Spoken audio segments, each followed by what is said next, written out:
아마 지난 시간까지 다윗이 다윗성 곧 예루살렘을 정복하고 수도로 정하고 또 하나님의 법궤를 다윗성으로 옮기는 내용까지 아마 살폈던 것 같습니다. 사무엘하 7장은 6장을 지나고 7장은 구약에서 가장 중요한 성경이라고 해도 과언이 아닙니다. 왜냐하면 하나님께서 다윗에게 약속하신 다윗 언약이라고 하는 것이 나타나기 때문이죠. 그래서 많은 학자들이 구약의 핵심이 7장이다라고 이야기할 정도로 7장은 매우 중요한 장입니다. 7장의 시작은 다윗이 하나님 앞에서 성전을 짓겠다라고 하는 마음을 갖고 선지자 나단에게 이야기하는 것으로 시작합니다. 그러나 하나님께서는 다윗에게 성전 짓는 것을 허락하지 않죠. 그 대신 하나님께서 오히려 다윗의 집을 지어 주시겠다라고 말씀하십니다. 그래서 이것이 다윗 언약인데 다윗 언약은 다윗이 하나님께 언약을 한 것이 아니라 하나님께서 다윗에게 언약을 한 것입니다. 약속이라고 하는 것은 상방이어야 하는데 하나님께서 일방적으로 다윗에게 약속하는 약속이죠. 그래서 이 언약이 구약의 중요한 이유는 다윗 자손으로 오실 메시아에 대한 예언과 약속이 있기 때문이죠. 그래서 7장에서 다윗 언약이 굉장히 중요합니다. 그렇지만 오늘은 이 다윗 언약보다는 7장 전체를 통해서 하나님께서 저와 여러분에게 말씀하시고자 하는 하나님의 뜻이 무엇인지 같이 살피는 은혜가 있었으면 좋겠습니다. 조금 전에도 말씀드렸듯이 6장에서 드디어 다윗성으로 하나님의 법궤가 들어왔습니다.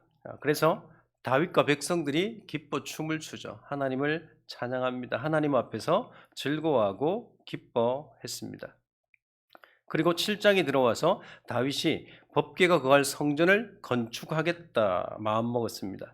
그런데 6장이 딱 끝나고 7장을 시작하는 1절을 보시면 다윗의 마음으로 시작하지 않습니다. 1절을 보시면 하나님께서 다윗에게 주위의 모든 원수를 무찌르고 궁에서 평안하게 살게 하셨다는 말씀을 하시죠. 그러니까 다윗이 하나님의 성전을 짓겠다라고 하는 그것이 어떤 상황에 있었냐면 하나님께서 다윗에게 평안을 주셨을 때 있었다라고 하는 거죠. 다시 말씀드리면 하나님의 법궤가 예루살렘에 들어오고 나서 다윗은 하나님의 성전을 짓겠다 마음먹지 않았습니다. 다윗이 마음먹은 것이 언제라고 말씀합니까? 하나님께서 평안을 주셨을 때. 그때가 언제인지 구체적으로 나오지는 않습니다. 다윗이 하나님의 성전을 건축하려는 마음을 먹었지만 하나님께서 어떻게 하십니까? 거절하십니다. 다윗이 성전 짓는 것을 거절하는 이유가 6절과 7절에 나와 있는데 제가 읽겠습니다.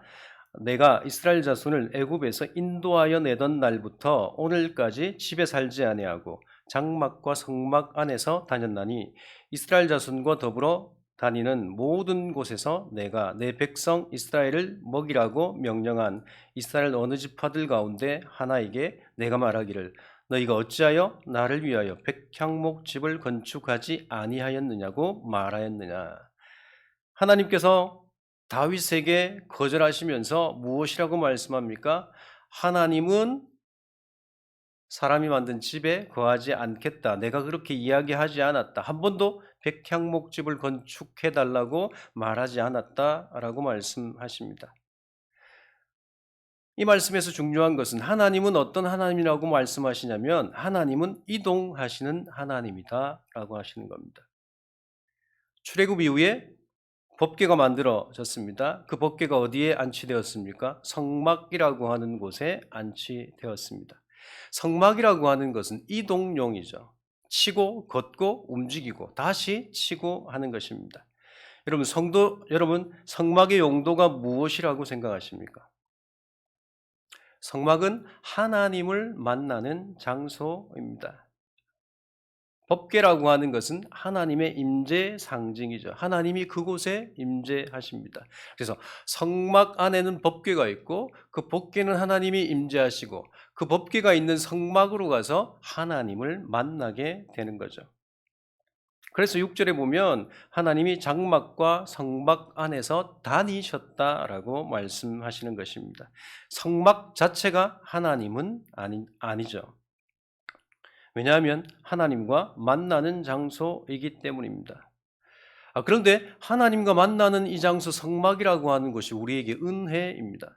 왜 성막이 우리에게 은혜이냐면 여러분 인간은 하나님을 만날 수가 없습니다. 왜 그렇죠? 인간은 죄인이기 때문이죠. 인간에겐 죄가 있기 때문에 하나님을 도저히 만날 수가 없습니다. 아무리 하나님이 선택한 이스라엘 백성이라고 할지라도 죄를 가지고는 하나님을 만날 수 없습니다. 그래서 하나님을 찾아서 만날 수 있는 방법이 사람에게 없었던 것이죠. 그런데 하나님께서 어떻게 하십니까? 직접 인간을 만날 방법을 정하셨고 그리고 그 장소를 성막이라고 하는 것을 통해서 허락하셨습니다. 그러니까 성막이라고 하는 곳은 우리가 찾아갈 수 없는 하나님을 하나님이 찾아오셔서 우리를 만나주는 장소가 성막입니다. 그러니까 은혜인 거죠. 마찬가지로 저와 여러분이 예수를 믿은 것, 우리에게 믿음이 있었던 것은 우리가 예수를 믿은 것이 아니라 하나님께서 저와 여러분을 찾아오셨기 때문에 믿었다라는 것입니다. 우리 입장에서는 내가 복음을 듣고 내가 동의를 하고 내가 교회로 발걸음을 옮긴 것처럼 생각되지만 여러분 우리는 하나님을 알 수 있는 존재가 아닙니다. 하나님을 알 수 있고 복음을 믿을 수 있는 것은 누구의 능력이라는 것입니까? 우리의 능력이 아니고 하나님의 능력이고 하나님의 은혜입니다. 그 은혜의 장소가 성막이죠. 그래서 성막은 하나님께서 모세에게 지으라고 하시면서 그 모든 수치를 그리고 또 재료를 하나님께서 말씀하셨습니다. 그리고 또 성막을 만드는 사람에게 하나님께서 성령을 통해서 지혜를 주시죠. 그래서 그 사람이 하나님의 능력으로 성막을 만든 것입니다. 그래서 성막은 사람이 원하는 곳에 두는 것이 아니죠. 하나님이 원하시는 곳에 두는 것이 성막입니다. 그래서 출애굽 이후 성막이 만들어지고 이스라엘 백성들이 어떻게 광야 생활을 합니까? 성막이 움직이면 움직이고 성막이 서면 거기에 텐트를 쳤습니다. 항상 성막이 인도하는 대로 하나님께서 그 성막과 함께 불기둥과 구름기둥으로 하나님이 인도하시는 곳에 성막이 머물렀고 하나님이 움직이는 시간에 모든 백성이 움직였다라는 거죠. 여러분, 이스라엘 백성이 성막을 따라서 하나님을 따라서 움직였다라고 하는 것은 무엇을 의미할까요?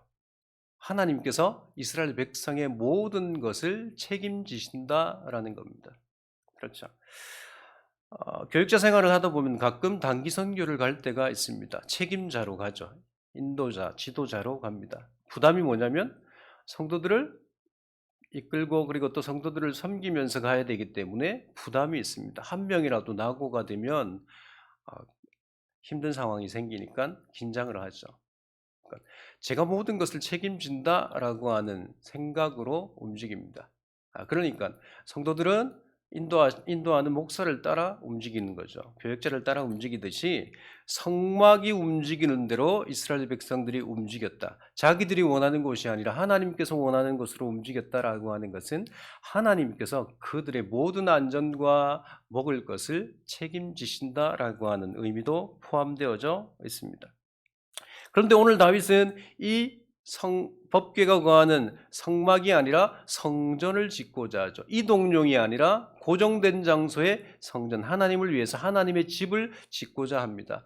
여러분 다윗의 이 마음은 아주 선한 마음이고 아름다운 마음입니다. 그렇지만 하나님의 원하심이 아니었다라고 하는 것입니다. 다윗은 하나님의 뜻이 아니라 자기의 원함대로 성전을 건축하려고 했습니다. 여러분 이 아침에 이 자리에 왜 나오셨습니까? 여러분 말씀을 듣고 예배를 드리고 기도를 하는 이유가 무엇입니까? 만약 저와 여러분이 나를 위해서 이 자리에 앉아 있다고 한다면 어쩌면 우리는 다윗과 같은 그런 마음일 수 있겠다 생각되어집니다. 여러분 말씀을 듣고 기도하는 건 나쁜 건 아니죠. 그런데 그 목적이 말씀을 듣고 기도하는 것이 나를 위해서, 내가 잘 되기 위해서, 나의 평안을 위해서 혹시 말씀을 듣고 기도한다고 한다면 그것은 하나님이 원하시는 거룩한 삶과 멀어지는 것입니다. 바울은 디모데를 향해서 그렇게 이야기하죠. 오직 말씀과 기도로 거룩해진다라고 말합니다. 여러분 거룩이 무엇입니까? 거룩은 구별됨이거든요. 그러니까 성도가 하나님의 백성답게 살 수 있는 것이 거룩입니다. 하나님의 백성답게 살기 위해서 우리가 하나님 앞에 나와서 기도하고 말씀을 듣고 그 말씀대로 살려고 하는 것이지, 말씀을 듣고 기도하는 것이 내가 이 땅에서 내가 원하는 것을 더 많이 가지기 위해서 또 더 편안하게 살기 위해서 말씀을 듣고 기도하지 않는다라는 거죠. 내 만족을 위해서 하나님 앞에 나오는 것이 아니다라는 것입니다. 그런데 오늘 다윗은 어떻게 합니까? 자기의 만족을 위해서, 자기의 원함을 위해서 성전을 건축하려고 합니다. 그렇지만 하나님이 원하시지 않는다라고 말씀하시죠. 그러면서 하나님께서 다윗에게 뭐라고 말씀하시냐면, 다윗에게 약속하시는 구절이 8절부터 16절인데, 나단을 통해서 다윗에게 하시는 말씀이 무엇입니까? 다윗의 이름을 위대하게 해주겠다라는 것입니다. 그리고 또 안전을 지켜주고 다윗의 씨를 통해서 왕위를 영원히 견고하게 하겠다라는 것입니다. 그리고 사울에게는 은총을 빼앗았지만 어떤 일이 있어도 다윗 자손에게, 다윗 가문에, 다윗의 집에 은총을 빼앗지 않겠다라고 약속을 하십니다. 이것을 하나님께서 다윗에게 집을 지어 주신다라고 하는 표현으로 표현하죠. 하나님의 은혜죠. 내가 하나님의 집을 짓겠다라고 하는 내 마음을 가지고 하나님 앞에 이야기했지만 하나님의 원하심이 아니었습니다. 하나님은 그것만 거절하신 것이 아니라 어떻게 하십니까? 오히려 내가 너를 위해서 집을 지어 주겠다라는 겁니다. 너의 자손을 견고하게 하겠다, 버리지 않겠다라고 말씀하시죠. 이것이 하나님께서 다윗에게만 이야기한 것이 아니라 저와 여러분에게도 약속하신 것입니다. 그래서 하나님을 믿고 하나님을 의지하고 복음을 믿은 모든 주의 백성, 선택된 하나님의 백성을 어떻게 하시겠다는 겁니까? 하나님께서 지키시겠다라는 것입니다. 버리지 않겠다라고 약속하십니다. 은총을 거두지 않겠다라고 하는 약속이 이 아침에 저와 여러분에게 다시 한번 들려지는 것입니다. 이 은혜가 저와 여러분에게 있기를 소원합니다. 여러분, 우리가 하나님을 위해서 무엇을 할 수 있습니까?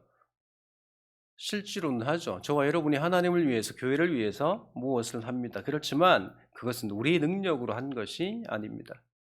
아니, 내가 내 물질을 가지고, 내 건강을 가지고, 내 시간을 들여서 했습니다라고 이야기할 수 있지만, 하나님께서 다윗에게 하신 말씀이 뭡니까? 하나님께서 양떼를 치던 그를 부르셔서 하나님께서 그를 이스라엘의 주권자로 만드셨다라고 말씀합니다. 오늘 본문 1절에서도 어떻게 말씀하십니까? 여호와께서 주위의 모든 원수를 무찌르사라고 하죠. 사실은 전쟁은 누가 했습니까? 다윗이 했죠. 다윗이 전장에 나가서 전쟁을 했습니다. 그런데 오늘 1절 말씀은 여호와께서 주위의 모든 원수를 무찌르셨다라고 말씀합니다. 동일하게 우리가 하나님의 일을 하는 것처럼 보여지지만, 그렇지만 하나님께서 저와 여러분에게 능력을 주시고 힘을 주시고 마음을 주시지 않으면 할 수 없는 일이라는 거죠. 그래서 우리가 했던 일에 대해서 자랑할 것이 없습니다. 왜냐하면 하나님께서 은혜로 주셨기 때문입니다. 만약에 그 일을 다른 사람에게 하나님께서 하게 하시면 그 사람도 할 수 있는 거죠. 내가 생각할 때 나보다 더 능력이 없고 나보다 더 지식이 없고 나보다 더 건강이 없다라고 할지라도 하나님께서 하시면 할 수 있다라고 하는 겁니다. 그리고 또 하나님께서 저에게 허락하시고 여러분에게 허락하신 그 환경을 허락하시면 모든 사람이 그렇게 할 수 있습니다. 이 말은 우리의 능력으로 하나님의 일을 하는 것이 아니라 하나님께서 우리에게 은혜로 그 일을 하게 하신다라는 것입니다. 하나님은 다윗에게 이 사실을 알기를 원했습니다. 그리고 이 본문을 읽는 저와 여러분에게 하나님은 이 사실을 알기를 원합니다. 우리의 모든 주권이 누구에게 있다는 것입니까? 하나님께 있다는 거죠. 그래서 하나님은 예수님을 보내주시고, 예수님을 무엇으로 보내주셨다고 말씀합니까? 복음서들을 보면 특별히 누가복음은 예수님을 주님으로 부릅니다. 주님이라고 하는 뜻이 무엇입니까? 우리의 주인이라는 뜻이 있지만 그 뒤에는 더 큰 뜻이 있습니다. 우리의 창조주다라는 뜻이 있습니다. 하나님께서 우리를 창조하셨고 주님을 통해서 다시 새로운 이스라엘, 복음을 통해서 새로운 이스라엘을 모으시고 창조하셨죠. 그래서 예수를 믿는 모든 사람은 하나님의 백성입니다. 하나님의 백성이라고 하는 말은 우리 왕이 하나님이시고 주님이시다라고 하는 고백이죠. 그래서 오늘 다윗은 하나님께서 사실 누구로 부르셨습니까? 왕으로 부르셨습니다. 그렇지만 다윗도 하나님의 백성이죠. 그것을 어디에서 알 수 있냐면 여러분 하나님의 음성을 들은 다윗이 무엇을 하냐면 18절부터 29절 말씀을 보면 여기에 다윗의 기도의 내용이 나옵니다. 다윗은 하나님의 집을 짓겠다, 성전을 짓겠다라고 하는 자기의 마음을 표현했는데 하나님께서 어떤 분인지 다윗에게 말씀하셨죠. 다윗의 모든 주권을 가지고 계신 분이 하나님이시고 그 주권을 가진 왕이신 하나님께서 다윗을 견고하게 하시고 그 자녀 자손 만대까지 하나님께서 책임지시다라고 하는 말씀을 들었습니다. 그래서 다윗은 어떻게 생각했을까요? 자기의 능력으로 자기 집안을 유지하고 나라를 유지하는 것이 아니라 하나님의 능력, 하나님의 은혜로 유지하는 것이다 라고 하는 것을 깨닫게 된 거죠. 잃어버렸던 것을 다시 한번 생각하게 되었습니다. 그래서 18절부터 19절 여러분 가만히 보시면 자주 나오는 단어가 있습니다. 가장 많이 나오는 단어가 있는데 그 단어가 무엇이냐면 종이라고 하는 단어입니다. 다윗은 자신을 하나님의 종이라고 고백하면서 기도합니다. 그렇지만 하나님은 8절 마지막에 보시면 다윗을 뭐라고 부르었습니까? 이스라엘의 주권자라고 분명히 부르고 있습니다. 주권자라고 하는 말은 통치자라고 하는 말입니다. 그러니까 다윗이 이스라엘을 통치하는 사람이죠. 왕입니다. 통치자는 자기의 뜻대로 나라를 다스릴 수 있습니다. 지금과 같은 세상이 아닙니다. 지금 우리가 세운 대통령이 아니죠. 대통령은 자기 마음대로 할 수 없습니다. 어느 정도 하겠지만 그렇지만 이때는 왕이 모든 것을 결정하고 마음대로 할 수 있는 시대였습니다. 다윗은 자기가 통치자로 있지만 누구라고 고백하고 있습니까? 하나님의 종이라고 고백합니다. 그렇습니다. 모든 이스라엘의 왕은 하나님의 대리자입니다. 그래서 무엇을 합니까? 기름을 붓는 거죠. 하나님이 사용하는 사람에게 기름을 붓습니다. 구약에 보면 왕, 제사장, 선지자. 이 모든 사람은 하나님의 뜻대로 움직여야 되는 사람이죠. 하나님의 뜻대로 사역해야 되는 사람들입니다. 다윗은 그 사실을 깨닫게 된 거죠. 하나님 앞에 건축하겠다라고 하는 마음이 자기의 뜻이다라고 하는 것, 하나님의 뜻이 아니다. 그리고 또 하나님이 다윗의 주권자고 이스라엘의 주권자다라고 하는 사실을 깨닫는 순간부터 다윗은 다시 한번 기억했습니다. 무엇을 기억했습니까? 자기가 하나님의 종이라고 하는 것을 기억한 거죠. 그래서 하나님은 그의 잘못을 지적하진 않았습니다. 그의 잘못된 생각을 고쳐주신 거죠. 그래서 하나님은 다윗의 위치를 알려주신 것입니다. 하나님의 이 은혜로 다윗은 자기의 위치를 마음에 새긴 거죠. 그래서 주권이 누구에게 있다는 것을 알게 됐습니까? 하나님께 있다는 것을 알게 됐습니다. 그래서 다윗의 기도의 모든 내용은 무엇입니까? 하나님이 약속하신 그 말씀을 하나님 이루어 주십시오. 이 내용입니다. 여러분 마지막으로 우리 29절 한번 같이 읽겠습니다. 29절입니다. 이제 청하건대 종의 집에 복을 주사 주 앞에 영원히 있게 하옵소서. 주 여호와께서 말씀하셨사오니 주의 종의 집이 영원히 복을 받게 하옵소서 하니라. 아멘. 다윗이 하나님 앞에 마지막에 기도하는 내용입니다. 다윗이 하나님 앞에 기도하는 내용이 무엇입니까? 종으로 영원히 있는 것, 그것이 복이다라고 고백합니다.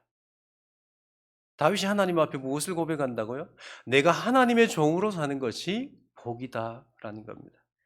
여러분 무엇을 복이라고 생각하십니까? 혹시 우리는 이 땅에서 많이 가지고 편안하게 사는 것을 복이라고 생각하지 않으십니까? 시편 기자도 시편 72편에 그렇게 고백하죠. 하나님을 가까이 함이 내게 복이다. 여러분 시편 72편을 보시면 처음부터 이 사람이 이런 고백을 하지 않습니다.